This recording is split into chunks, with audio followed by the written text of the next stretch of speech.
نذيرا وجعله هدى وبشر للمؤمنين ومعجزة خالدة إلى يوم الدين ومحفوظة من التحريف والتبديل. وأصلي وأسلم على أشرف المرسلين صلوات ربي وسلامه وبركاته عليه. أوصيكم وإياي بتقوى الله عز وجل كما قال الله تعالى في محكم تنزيله: يا أيها الناس اتقوا ربكم الذي خلقكم من نفس واحدة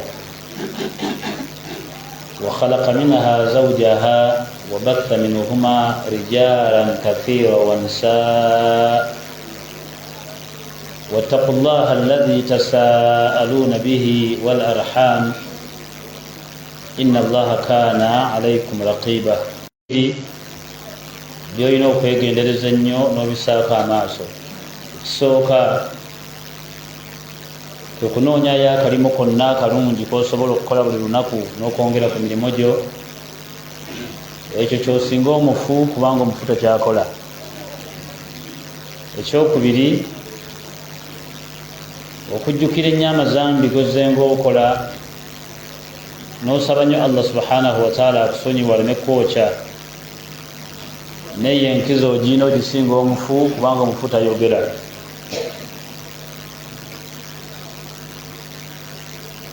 Saba Allah sokusaasirako n'emirembe gye ku mbaka Muhammad sallallahu alaihi wasallam na ku bonna abanaatambulira ku nkola eyo nabbi waffe jjajja nayo okutuusa Allah waffe lwalijjawo ensi eno. Tugenda kulaba aya eri mu sura eyitibwa Baqara egamba nti Allahu waliyyu alladhina amanu yukhrijuhum min adh-dhulumati ila an-nur walladhina kafaru awliya'uhum at-taghut yukhrijunahum min an-nuri ila adh-dhulumati ulaika ashabun nari hum fiha khalidun. Ayeyo kyetugenda ogirabako olwaliro biidhini taala mu sura eyitibwa Baqara. Allah yatunyumiza n'agamba nti abantu abantyanze mikwano gyange, nga twagala tulabe gwe nange oli mukwano gwa Allah subhanahu wa ta'ala. Mu aya eyo mwennyini Allah n'alaga mukwano gwe butya bw'ateeka okuwangaala n'oyo atali mukwano gwe era butya bw'awangaala. Shaitan omulimu gwe omukulu mwene ensi kujja muntu ku mateeka ga Allah muteeka mu kkubo lye. Nsaalwa gy'akuyinako yagifuna nga Allah amaze okukutonda. Allah wata Adamu alayhi salatu wassalam n'amusindika mwene ensi, yamunyumiza n'obuzibu n'ebikemo ebiri musajja ayitibwa Ibilisu daa'i. Allah kyatunyumiza mu sura eyitibwa Yasin nti alam a'had ilaykum ya bani adam alla ta'budu ash-shaytan innahu lakum aduwwun mubin wa an i'buduni hadha siratun mustaqim. Allah buzagamba saababuulira, saabalabula, saabanyumiza ku nkwe n'obuzibu bw'omusajja gwayita Ibilisu daa'i, saababbirako, saabalabula, saabanyumiza enkwe n'obuzibu obuli mu kitonde ekyo. Era ne mbagamba nti bwe munaamugoberera mujja kubula. Wa an i'buduni, naye mumwana awangaala ng'ali ku mateeka gange, ahadha siratu mustaqim, eri ekkuba ettuufu we mbaagala. Kye bayita friendship omukwano kwe kubanga mukwano gwo mufaanaganya empisa oba mufaanaganya ebikolwa. Kibayita mukwano kwe kuba nti singa omwabula basobola okubuuza mukwano gwo waali. Kibayita mukwano kwe kubanga mulinayo ebibagatta ne mukwano gwo. Era omukwano omulungi ayinza n'okugenda gye wawasa bwe baba bamumanyi nti mukwano gwo, ne bamuwa n'omuwala nga bamuwa omuwala mu linnya lyo olw'omukwano gwe mweyina. Abaganda balina enjogera egamba nti mbuulira gw'oyita naye nkubuulire empisa zo oba empisa ze. Kitegeeza nti okutegeera gundi osobola omumutegeerera ku mukwano gwe. Nabbi waffe Muhammadin sallallahu alayhi wasallam yagamba nti mithlu jalisu suu'i wa jalisu salih, ekifaananyi ky'omuntu awangaala n'abantu nga balungi yeefaananyirizaako omuntu atuula we batunda kalifu aba perfume. Ne bw'oba tolina ssente gwe zigulawuwo, naye bano abajja okugula perfume buli lwe batesitinga empunya ya perfume oyo olw'okuba nti otudde awo kumpi naawe ovaawo owunya akawoowo lwakutuula we batunda perfume. N'omuntu omubi nga mwonoonefu mwene ensi yaga yeefaananyirizaako omuddu atuula we bookya ebyuma.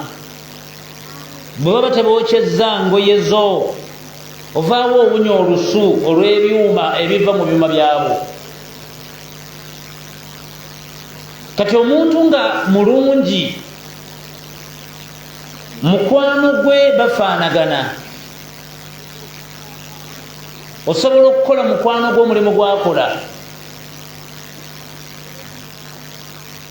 Allah agambye nti Allahu waliyu ladhina amanu, nze mu nsi mikwano gyange bantu abantya.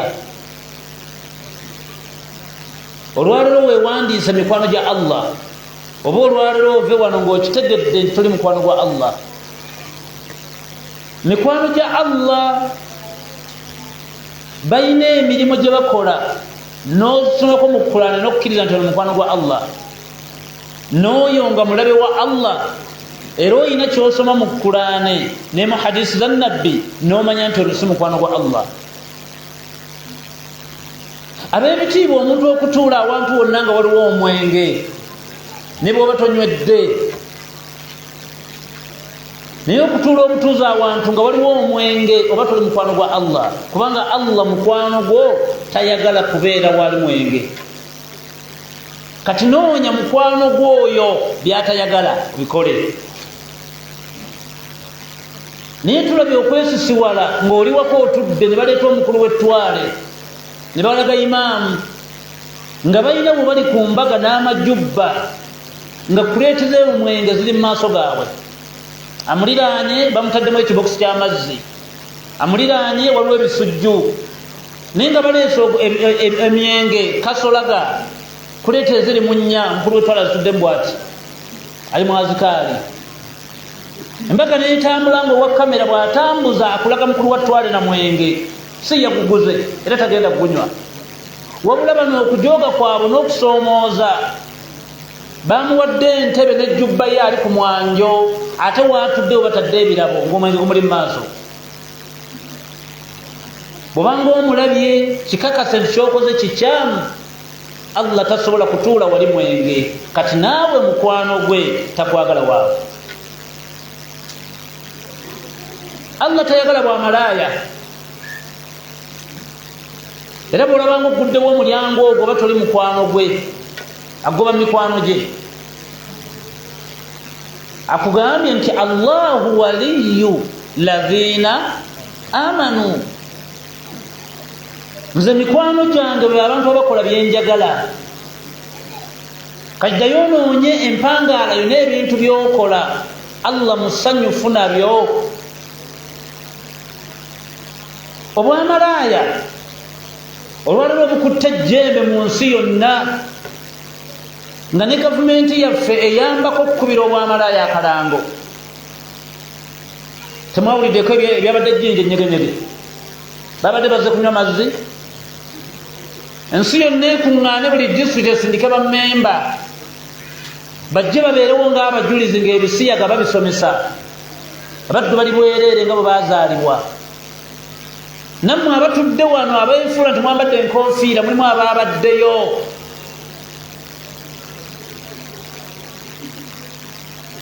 Kati Allah tayagala bikolwa bya bwamalaaya. Era bw'owulira ekigambo kye yakussaako ggwe olw'obwenzi bwo yakuyita khabiitha. Tosobola kuddira mukwano gw'omufanfe mu lujjudde lw'abantu n'omuvuma, oba n'omwogerako ekigambo nga kimutyoboola, oba toli mukwano gwe. Allah alina ekigambo kye yakuyita ggwe wadde oli musiraamu. Bw'oba oli malaaya ekyali kiraga nti oli mubi nnyo, takwagala, yakuyita khabiitha. Al-khubuth, bwe tugenda mu toyireeti tukulembeza ekigere kyaffe ekya kkono ne twekingiriza Allah olw'ebitonde ebibi ebiri mu toyireeti ebiri empitambi. Waliyo ekikyala, waliyo ekisajja. Nogamba Allah nti Allahumma inni a'udhu bika min al-hubuthi. Ebitonde ebyo ebifaanana mu bifaananyi ebyo ebibi ebiri by'empitambi, lyerinnya lyennyini lyakuyita ggwe omwenzi, yakuyita khabiith. Ega nti innamal khabithin ahalin khabithat. Ega musajja ggwe omubi ali mu kifaananyi ky'ekitonde kiri omuli w'empitambi. Genda owase omukyala ali mu kifaananyi ekyo, yandibadde takuteekako kitende ekyo singa oli mukwano gwe. Ne gavumenti yalonda omukyala okuva mu parliament special, ebintu ebyo ebyejjinja nyegenyege nga bitandika, najja abeerewo ng'omujulizi. Era n'alaba bye yalaba, n'addayo mu parliament n'abagamba nti kyendabyeko wantu walungi bajja kusobola okwenderawo. Basindika kadaaga. Yali yakavaayo nga bigenda mu maaso ne batulaga tenti, nga tenti zeewuuba oyinza zigenda mu ggulu. Oyagala kuŋŋamba nti mwalimu baana nga basoma bitabo, oba mwalimu baka abasajja nga bajjula mmere, bwali bwamalaaya. Ekyo ne bakitongoza nga buli mwaka mujja kifunanga. Omuddu yenna amanyi nti mukwano gwa Allah eyo talinnyayo. Oyo mukwano gwani? Gwa Allah subhanahu wa ta'ala. Ne walladhina kafaru, abantu abali mu nsi nga banyiiza Allah, bakola ebintu Allah bye yagaana, awliyauhum at-taghut, mukwano gwabwe enfanfe ayitibwa Ibilisu daa'i, ye shaitani. Yukhrijunahum minan nuri ila dhulumat, abantu bano abawugula abajja ku mateeka ga Allah n'abatwala mu bikyamu Allah byatayagala. Olwaliro njagala otegeere woogwa, oli mukwano gwa Ibilisu daa'i oba oli mukwano gwa Allah. Ab'ebitiibwa okwambala engoye si mawulire, n'ekirevu osobola okukikuza nga n'engoye ziyeene waggulu, naye ng'ebikolwa byo n'empangaala zo toli mukwano gwa Allah. Kubanga ne Allah mu kulamula kwe mwabalamule tagenda kusinziira ku ngoye zo mwambala zokka. Inna Allaha la yanzuru ma fi suwarikum wala fi ajsamikum. Allah tatunulira body structure nga bwakula, oli mweru, oli munene, oli mulungi, olina amaanyi, oba engoye zoyambala. Walakinna Allaha yanzur, Allah kebera ma fi sudurikum, kikyotulidde mu kifuba. Enkolaganayo n'amateeka ga Allah eryetya. Muleme kulowooza nti ojja kwambalanga engoye ojje, oyambale jiribaabu ojje, oyambale kanzu ojje, nga mulowooza bintu byakwambala kujja. Wabula emirimu egyo gye mukola egyo egy'ekyama ggwe n'omulezi wo, giraga nti oli mukwano gwe oba giraga nti oli mukwano gwa shaitani. ya aya eri mu sura al-Baqara. Allah jagala nti Allahu waliyul ladhina amanu, nze abantu abakola byenjagala mikwano gyange. Bw'ova ku mateeka ga Allah akuteera ki? Akuteera shaitaani. Shaitaani okuvuba kwayo ebitonde ebyonoonefu, okuvuba, omanyi okuvuba, omuddu bw'akwata eddobo n'oliteeka mu mazzi oba mu nnyanja, ky'oba ogenda okugjayo obeera tokimanyi. Oyinza okugjayo akagege nga katini, Allah ayinza okukuyamba n'oleeta ekigege nga kinene. Bw'ova ku mateeka ga Allah akuteera ki? Shaitan bw'etega emitego gyayo, nga bw'olaba omuvubi bw'ateeka eddobo mu mazzi, ayinza okugenda okugjayo nga aleese engege nga nnene, oyinza okugjayo akawuuta nga katini. Sitaani eyinza okuvuba mwene ensi nekwasa omukulu w'ettwale, eyinza okuvuba bweti nejjayo amiiri, eyinza okuvuba bweti nejja ne disirikali, eyinza okuvuba bweti nejja ne mufuti wa Uganda. Ate olwejja nayo nga bigisaze nereeta omwazinyi. Muwuliranga ebinyuma n'ebika by'amaziga. Mbagambye bw'ova ku mateeka ga Allah n'akugoba mu mikwano gye n'akuta. Shaitaani etaayaaya envuba, eyinza okukusiŋŋaana nga gweguddemu yooyo. Ne mbagamba ne kye bayita kuvuba, omuddu n'ateekayo eddobo aba tamanyi kyagenda kujjayo. Ne shaitaani mu ntambula zaayo, oyo gwesiŋŋaana ng'avudde ku mateeka gaani? Yo gwevuba. Era kyewuunyisa okumanya sitaani evuba nga bwe beeyagadde. Oyinza okulaba amasabo amanene mu ggwanga omwenda nga bannannyini gaabo bamaseeka. Eryo zambitono. Era n'osiŋŋana akalango nga kanene nga katambula n'ekuttivi by'omuddu yakasasulya $2,000,000 ng'abagamba yenna atazaala mwana jange waseeka gundi emukono. Era sheekho yo bakuttivi byatambula NBS alanga abakazi nga babeerawo buli lwakuna. Mugende waseeka omwana Wakiso, aliyo Wakiso Sarah mwogera linnya. Abaddu babeerawo lwakuna nga basimbira yinga abantu 4 n'abanene aba gavumenti nga balinze seeka jje alabe mu nsonga zaabwe.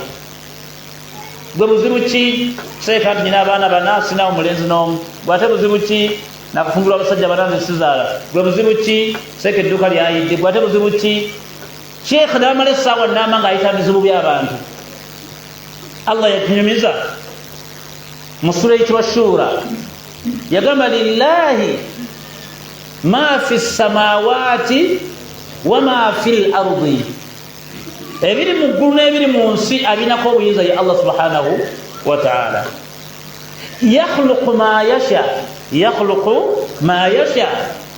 Allah atonda nga bw'aba ayagadde.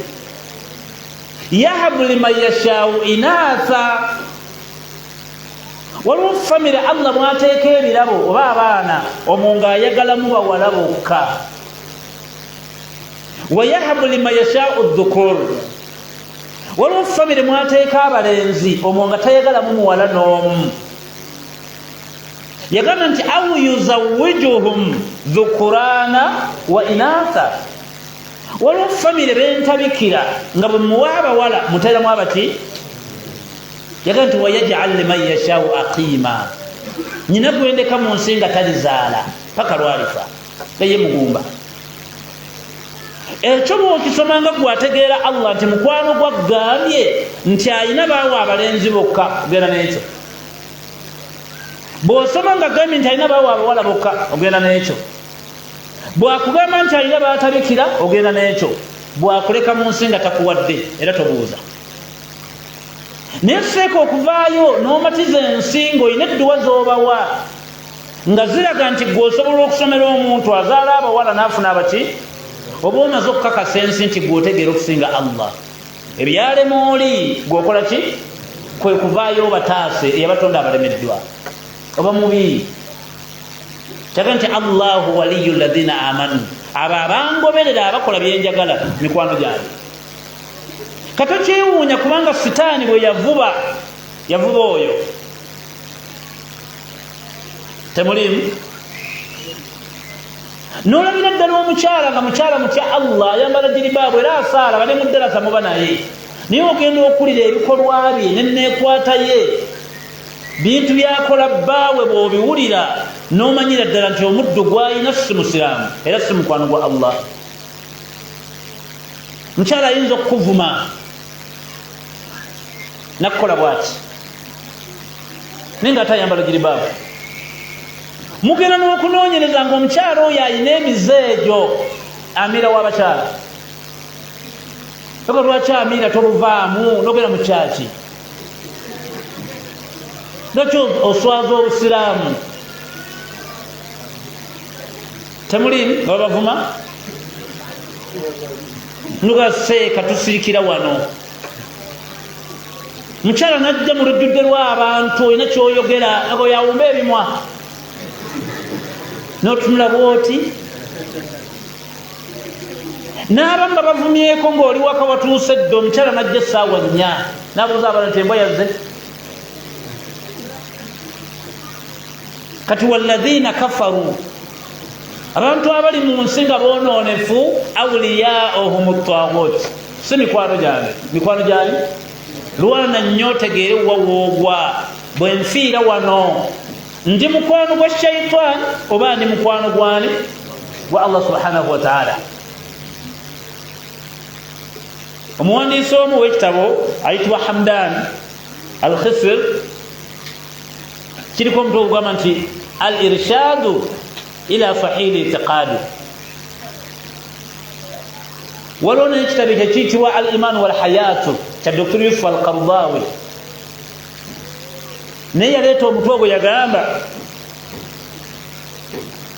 nti ekitonde ekikyala kyangu nnyo kyakutiisatiisa naye ate kizibu nnyo kyakuyigiriza. Sobola okuleeta ebitiisatiisa n'omutiisatiisa nolaba nga atidde naye tebakulya ennusu. Omutonde ekikyala kizibu nnyo kyakuyigiriza. Naawe n'ensonga yagamba ensonga eri egi mwene ensi obwonoonefu bwonna bwe mulaba abasajja bwe bakola babusoma ku shayitaani. Naye ate shayitaani ebintu byesomesa abantu boonooneke ye ebisoma ku mukazi. Kati ekibuuzo omukazi nesitane n'asinga na obwonoonefu abasajja bwe mutambuza otandika okuwummula amatu yambala ekipale kirimu ebituli osibe balansi otambule n'emigwambulago ebintu bye mulaba ebyobwonoonefu ebyo mubisoma ku shayitaani. Naye yagamba nti sitaani ebintu byekola mu basajja ye ate etuula wansi ebisoma ku mukazi. Oyo musomesa mu bulungi ayinza okuwa obudde n'akuwuliriza naye batawulira. Oyo mulala era oyinza omuvumedde ekika 10 ago nakuza nti omaze amanyi ne gakuggwa ng'obadde omanyi ogamba muntu awulira. Kati oyinza omulaba nga amiira era ng'alina kyayambako naye ku busiraamu ku muzikiti naye ogenda okunyumya nebbaawe n'akumuwulira ebikwata ku maama awa yoga subhanallah. Mwe tumulaba omukyala atambula gwe bayita zuula ajja ne jiribaabu ye tagita tata jiribaabu bajja mu kooti kulaga nti mustaqimu naye ate ogenda okulya ajaali byakunyumiza ebikwata ku mukazi ebika byamaziga. Kati mulwane nnyo munoonye bwe nfiira wano Allah nanzijambulamu obwensi ndi mukwano gwani. Ab'ebitiibwa omukwano gulimu ekyama. Buli lwoba n'emukwano gw'omufanfe buli lwoba ng'olina ky'oyagala totuma. Buli lwoba ng'olina ky'oyagala totuma. wejjira ekiro bonajja ng'oyagala kusaala layiri kwogeraganyako naye kituufu mukwano gwo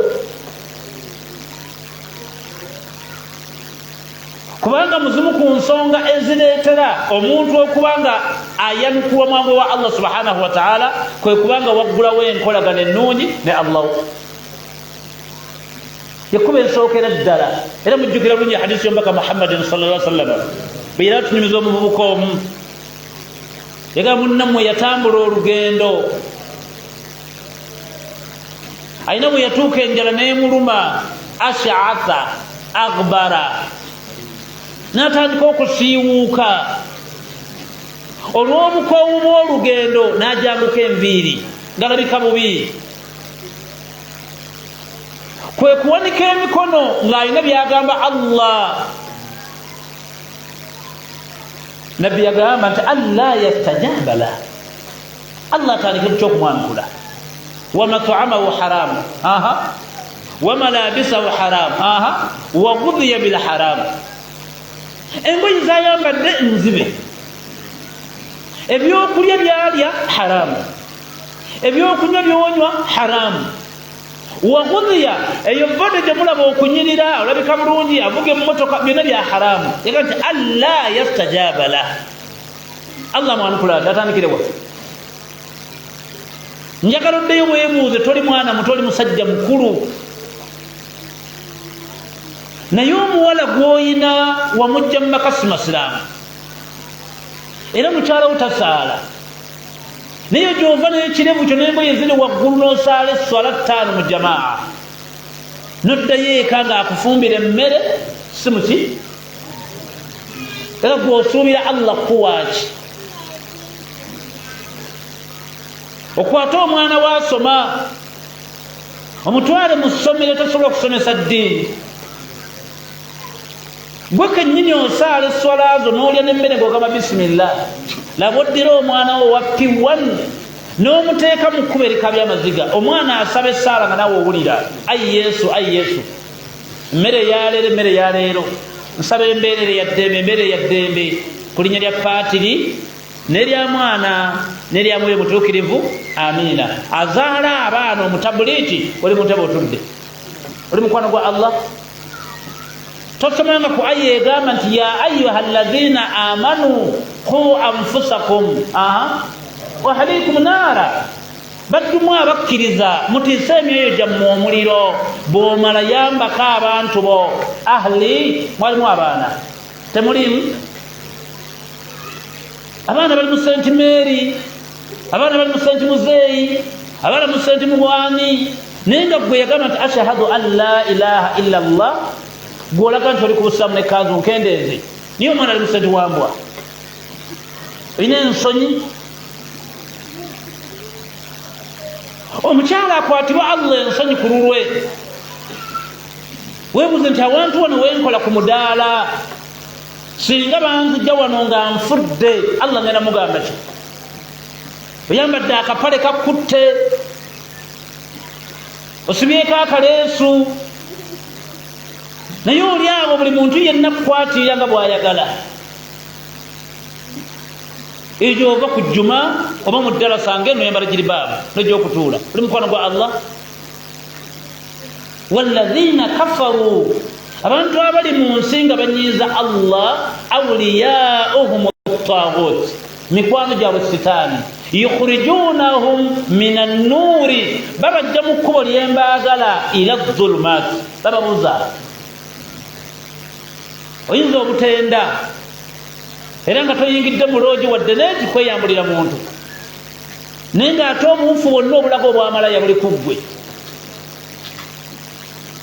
ng'okuwangaala ng'owangalira ambasajja ebbanga lyonna fannadharatun fariqa fakalaamun fabtisaamun famaw'idun ebino ogenda obigatta ng'omukazi abikola naye nga yagamba nti ashhadu an la ilaha illa Allah. Assalamu alaikum warahmatullahi wabarakatuh. Nsaba abalina ebibuuzo mu biwandiike. inshallah taala nga sheikh wasomesa mu bireete kubiraba. Assalamu alaikum.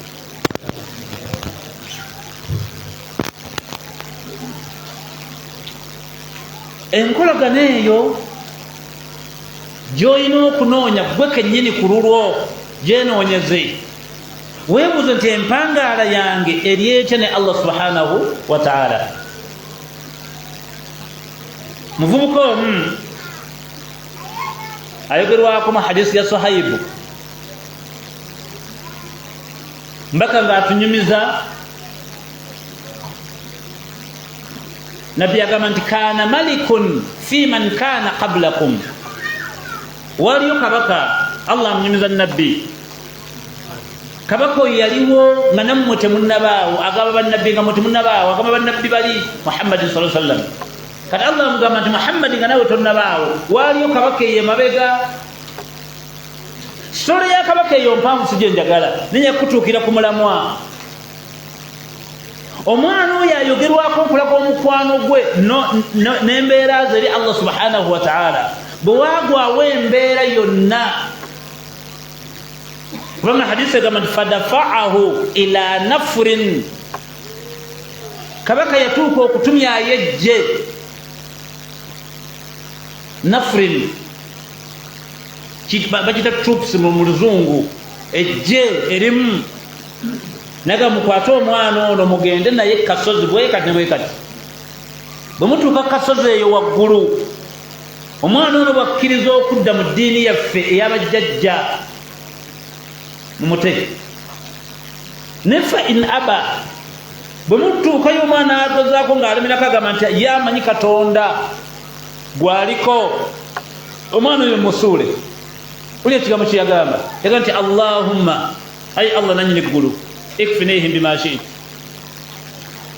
Allah ntaasa, mponya obulabe n'obuzibu buli bantu bano, faraja fabihim aljabal. Allah yanyenya olusozi bw'ati, bonna n'abazikiriza n'olusozi, omwana naawona bw'ati. Omwana yadduka mangu ng'akomawo ewa kabaka yennyini eyamusaliddwa olukola okumutta. Kabaka amubuuza nti ma faala ashabak, be wagenze nabo baliwa? Namugamba nti kafanihim Allahu ta'ala, Katonda ali mu ggulu bonna abamazeewo. Katonda ali mu ggulu bonna akoze eki?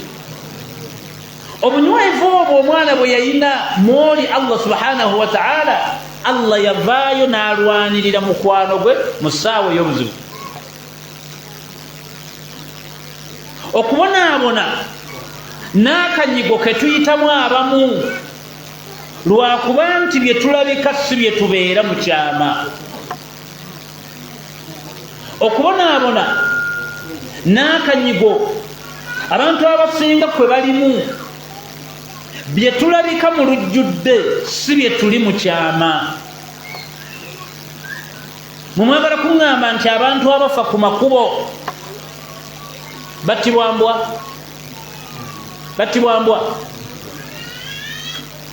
Omuddu yagamba nti ashhadu an la ilaha illa Allah, n'okwata ekisawo ng'oyinamu ennyondo naye ng'olina omwana wa bbola wogera okubbako piki, omwana omukuba ennyondo n'okwata piki n'ogiteeka emukono neyekola, egyo vano gy'okusaala oli muddala soosoma. Era olwo imaani yekutta, era wandyagadde okugera nga magali binaisha bino bimaze, genze ndi ku Allah wange igwe. Embwa, embizzi, ebyo ebitonde bye mulaba ng'ebyowansi ebikakkamu, tekisobola kwenda kuva wano kitambula nkigenda e Masaka nga kigeze kwenda. Naye ate enyegenyege bwe yazzaawo, buli disitulikiti yafunye bammemba. Masaka neweereza, Rakai neweereza, Jinja yeweereza, Kabale nereeta, bajjaawo ng'eggobe buli mwayende. Era bamaliriza leero baddeyo. Embwa tesobola kikola. Embizzi gy'olaba ng'eyina ebimu ebyagaziwa, tesobola kuteeka bwereere bwayo mu kabina ka mbizzi. Naye Sulaimaani yagamba nti ashhadu an la ilaha illa Allah, oyinza okuteeka obwereere bwo mu kabina k'omuntu awayita ebitambi. Oyinza okuggalira awantu embwa n'ogiteekamu n'endiga, ng'eno nnume ng'ate embwa nkazi. nezimala emyaka ena nga teri ezadde naye gwe tebasobola kukugalira mu nnyumba na mbuzi kweza myezi 2 era amawulire tugalabyeko mangi nga baleese omuvubuka n'ekirevu kye ali ku mawulire omukyala mulabuzi abuuza Saidi buzibu ki owekitiibwa omulamuzi nsaba bansonyiwe nasiŋŋana akabuzi lwali lwakuna nga kasaze n'ekeggala oli mukwano gwa Allah ebikolwa byaffe ebyemukola mu kyama kwe kubonaabona kwe muliko wano mulabika kirala muli birala nnyo ekyo nga kiri kuba amaseeka kiri kuba mustamiu olina kuddayo mu kyama eri n'osoma Allahu waliyu lazina amanu nze abakola byenjagala gye mikwano gyange lwaki yukhrijuhum min adh-dhulumaati buli kyonna ekibi saagala bakigwemu mbayagala wantu wamu naye ate bali abonoonefu balina mukwano gwabwe ye abajja mu bino ebirungi n'abazza eno eyo aya tunoonyamu mukwano gwe njagala oyige nti nze ndi mukwano gwani era oddeyo ewaka ng'olimu omu weetegereze mukazi wo omukyalo oyo mukwano gwani inshallah ayinza obbaawula ne bakunaaza mukyalo ono banaaba asigaddewo omukwano gw'omutuufu yaani abaana bano b'olina omwenda tolina wadde mwana asobola okusoma alifatiha nga bweri kikyolekedde famire oli mukalungi ki nga naawe kennyini essola gy'osaala taatawo lwaki gwe tolwanye kuyambako mwana ono oli mubi lwaki oli mubi anti oli mukwano gwa shaitaani mukwano gwa Allah tabba tekiddemu mukwano gwa Allah tabba kubanga ekyo yakigamba ekitonde naga nti inni nze Allah wammwe harramtu dhulmun ala nafsi jasibba oyo ekigambo ekyo yaga nze Allah wammwe sibba sikumpanya wajaaltuhu muharram bainakum nammwe saagala mubbe temweryazaamaanya niyinza okusiŋŋana enkaayana z'ettaka ku muzikiti nga zirimu sheekhe zirimu omwazinyi zirimu omugagga olwali emaali gye muwe mu Uganda ebigambo ebyogerwa babyogedde ku mufuti babyogedde ku gundi babyogedde ku gundi abo boogerako si bakatuliki wabula Allah akugambye ng'agamba kitonde inni harramtu dhulmun ala nze yabatonda sibba siryazaamaanya sikumpanya nammwe temukikolanga bw'obanga okikoze oba toli mukwano gwani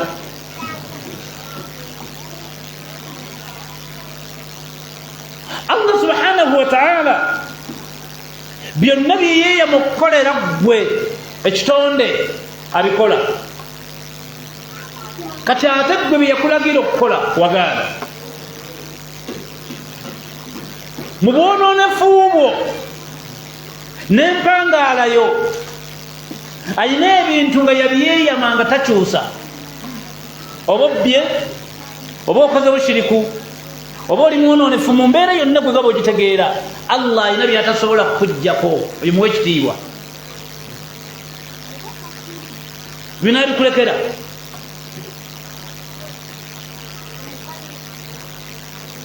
Allahu yatakaffara ala arzaki almakhluqi yaganza Allah wamwe neeyama buli kitonde kyemulaba kitambula wano ku nsi emmere yakyo ngenda gikiwa oba oli malaaya oba oli mutemu oba oli muki emmere yo ngenda gikuwa ne bw'ovaayo ekiro ng'ova kukuba nnyondo ng'ossa abaana bameka ewaka bafumba emmere n'ogirya kyomugumiikiriza ku ekyo Allah subhanahu wa ta'ala gwe tosobola kuba mubbi akubbye emmere bwekisobola ekyo nosungana mukazi nga bamwendako nga mama saala tofunye transport yakutwala mukwano bwekisobola ye ne bwoba ovaayo kubba oba ovaayo kwenda mmere agikuwa oyo mutyeri bwabanga alina kyayogedde nga yeeyogerako ye naawe kiwa obudde akugambye nti Allahu waliyu ladhina amanu, nze omulezi wammwe gwe bayita Allah abakola byenjagala mikwano gyange. Yenna akola ebintu byamanyi nti binnakuwaza si byagala si mukwano gwange. Bwe yamala yagamba nti ashabu nnaari, abo ŋŋenda kubookya, ohum fiiha, gwe naatuuza mu muliro khalidin tagenda kuvaamu, aw khalidan fiiha tagenda kuvaamu. Ekyo kimu.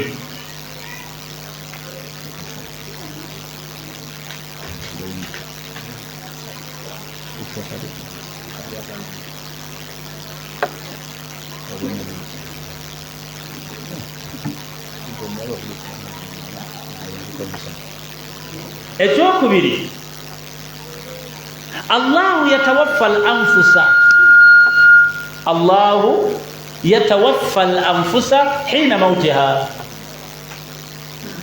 Allah kyalina ekyokubiri mu mukono gwe mwe kyemulyoba ng'ekibi naye nga kyo yakyeyama takituusa. Allah yatta ebitonde, Allah yatta, ayinza okutta ng'ova kusaala, ayinza okutta ng'ova musabo, ayinza okutta omukazi ng'ava kuzaala, ayinza okutta ng'ate ova kusiiba. Ekyo yakyeyama kyaggwa mukwano gwo, ekitegeere. Era bw'olaba nga alina gwakikoze tonakuwala nnyo ogase waaki, ekyo yakyeyama bwate bwakola. Ayinza n'omugera omukazi nga yazadde kiro n'amutwala ng'ayonsa omwana, kyo yakyeyama kyaggwa. Ekyokusatu, otegere mukwano gwo byeyeeyama ye nga tabikyusa, oba oyagala oba toyagala ebyo birawo ng'obimanyi. Yagamba nti wa fi samaa'i rizqukum wama tu'adun, riziki y'ebitonde byonna bye mulaba mu nsi eri mu mukono gwange. Eyo gy'aba yawandiika ku ggwe ejja kuvaayo,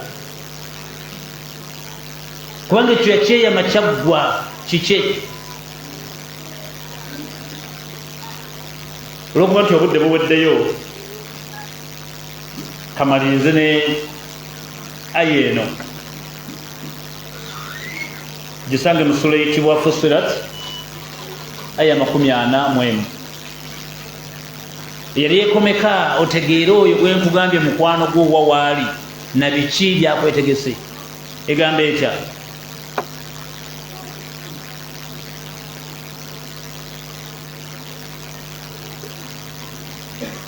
obanga sinaleeteeyo kasube aya egamba nti inna alladhina irtaddu ala adbarihim, inna alladhina irtaddu ala adbarihim min ba'di ma tabayyana lahum alhuda ash-shaytanu sawwala lahum wa amla lahum dhalika bi'annahum qalu lilladhina karihu ma nazzala Allah sanuti'ukum fi ba'd al-amr. Era abantu abadde emabega gye baava, wali musajja musiraamu nga n'ebikolwa byo binyuma, nga badde olaba nga ali ku buufu obwaddala obusiraamu, n'otandika okugenda ng'oseseetuka mpola ng'odda emabega, ogenda ng'osikamu mpola mpola. Ega nti ash-shaytaana sawwala lahum, ule bw'ajeziza eri ozi awliyahum at-taaghut. Ega omanya akasajja kakutte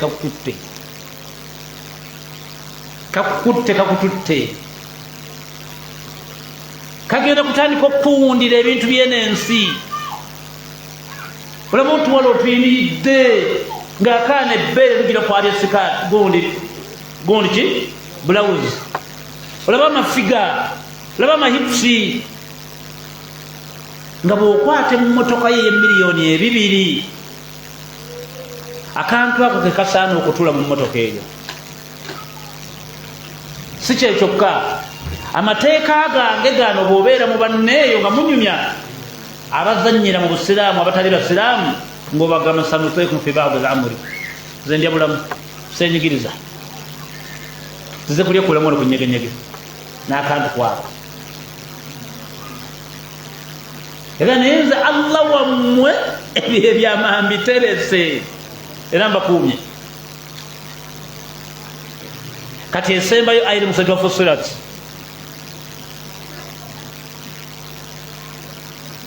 Allah subhanahu wa ta'ala yagamba mu sura eyo ng'agezaako tulaga nti abantu abali mu nsi nga mukola ebintu bye Allah bye yagana la yakfa aya etandika etya Fussilat aya 41 temuli bahafidhu wange Fussilat aya 41 abantu abakola ebintu Allah bye yagana la yakfa alaykum afaman yulqa fi an-nar khayr afaman yulqa fi an-nar khayr okulaga nti woosula nebyokola nkumanyi nkutte nkooke amma yaatiya amina yawma alqiyama oba mummwe gwe najja wano nga ye ngenda muwajjana yanaaba afunyemu bwe yamala yagamba i'malu ma shi'tum kola bye mwagala innahu bima ta'maluna basir bimukola mbamanyi ate mbalaba obwali bujulizi obulaga nti Allah subhanahu wa ta'ala wadde obudde ku mateeka ge n'ogenda sigala kufunulire bwati olunaku luli akuyita ogambye nti oli mukwano gwani oluno mwejjemu omuzannyo ogugamba nga buli afudde musomeddwa egamba oba aya egamba nti idkhulu fi ibadi ahawa dkhuli mwenga mulowooza timumujingiza abantu oyinza omumuziika mukulu wa ttwale nga muweereza omuntu w'omuliro nemuweereza mufti nga muweereza omwononefu hayakumullah wajazakumullahu khaira aya eyo eri mu surati wa Baqara egamba nti Allahu waliyyu alladhina amanu nze abantu abali mu nsi nga bakola ebintu byenjagala oba bali ku mateeka gange mikwano gyange awliyauhum at-taghut yukhrijuhum min adh-dhulumati ila an-nur abantu abantu mbadirectinga mbajja mu haram nembateeka mu halali ne walladhina kafaru awliyauhum at-taghut abantu abali mu nsi nga tebali ku mateeka gange mikwano gyawani sitaani yukhrijunahum min an-nuri ila adh-dhulumat bababuza babajja mu kitangaala babateeka mu haramu ulaika abantu abawangala bwe batyo ashabu nnaari ngenda kubookya ohum fiha khalidun banabateeka bino muliro ogwo tebagenda kuvaamu hayakumullah wajazakumullahu khaira assalamu alaikum wa rahmatullahi wa barakatuh